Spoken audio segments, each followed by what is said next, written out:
So I'm just here to talk to you about our experience of using llvm-libc in our embedded toolchains. So this one's firstly a very, very quick one. I'm actually going to probably skip past this because Peter Hosek talked about this morning. So essentially llvm-libc, it's part of the runtimes build. You want to use the full build. llvm-libc can be built in overlay and full. Full means it's going to be your only one. In embedded systems, there is only one.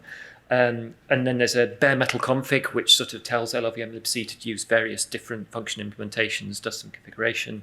There's one for ARM and RISC-V, and you can use the ARM one for IAT64. Okay.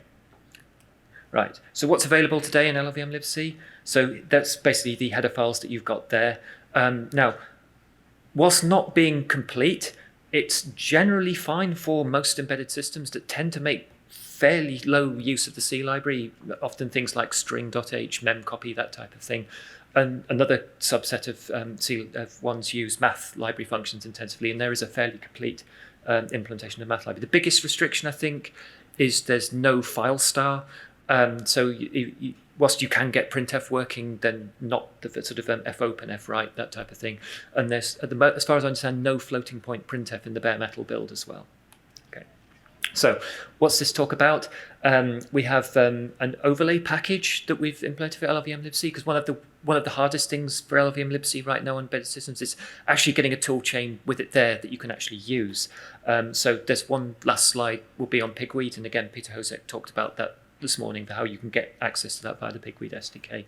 What we do in the LLVM Embedded Toolchain for ARM is provide an overlay package that you can build separately. That builds all of the variants that we support, including sort of a V6M, V7M, whatever. And then that basically unpacks over the main directory. And then you have a config file that just changes the sysroot, and the multilib will do the rest for you at that particular bit. So it's, in the moment in our toolchain, it's C only. We haven't got libc++ building yet with that, but we hope to get that sorted out in the future. Okay, so what you actually have to do this. So the first awkward bit is provide your own startup code. So we have got some samples here that it's probably best to crib from.